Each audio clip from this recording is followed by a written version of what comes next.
浙江人偏爱食年糕，以台州滨海小城温岭吃法最为特别。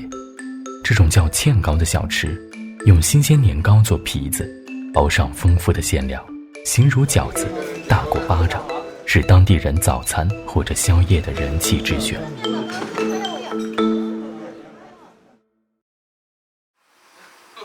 县前街53号，这家没有门头的小店，郑敏芳夫妇在此经营芡糕30多年，是本地人公认的老底子味道。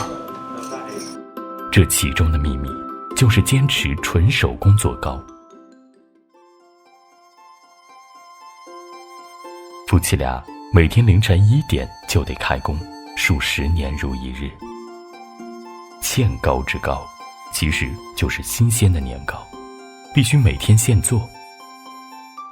原料只用大米米粉，开水和开，翻拌均匀后再揉透揉松。这其中的水粉比例、干湿程度，全靠双手经验的拿捏。将和好的粉团移入甑子中蒸制，不时用木棒捣捻翻拌，使粉团蒸得更透，熟得更均匀。跟蒸饭做年糕的方法相比，蒸米粉熟得快，时间短。蒸好的粉团趁着热乎劲儿倒进石臼，石锤上沾一些热水，细细压实，再开始捶打。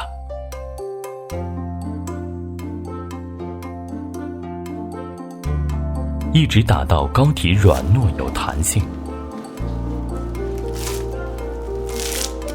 然后分块进行充分揉压，这样做出来的年糕吃口才会软糯筋道。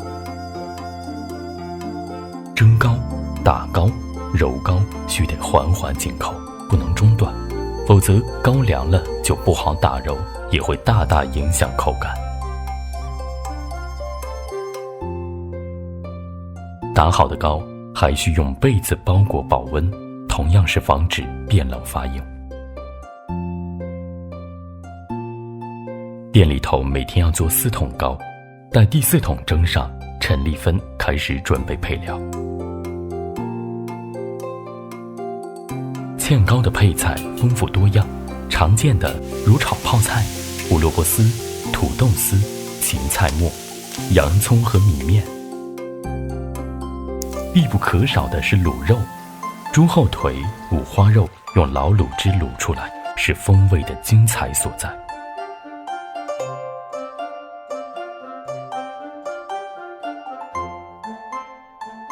所有的料备好，天已蒙蒙发亮。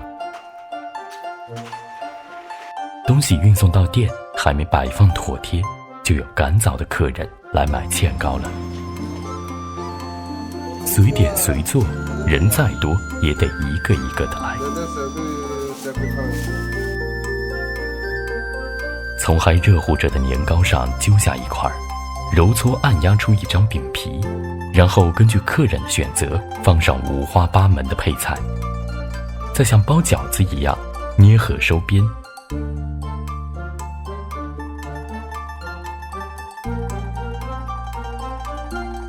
顶端处不需收口，还会给一勺肉汁进去，仿佛注入了灵魂。大过巴掌的芡糕，皮实馅厚，作为早餐来说相当丰盛了。当地人还会配上一碗甜津津的红糖豆花，这种咸甜交织的味道早已在温岭人心中落地生根，是走南闯北无处安放的乡愁。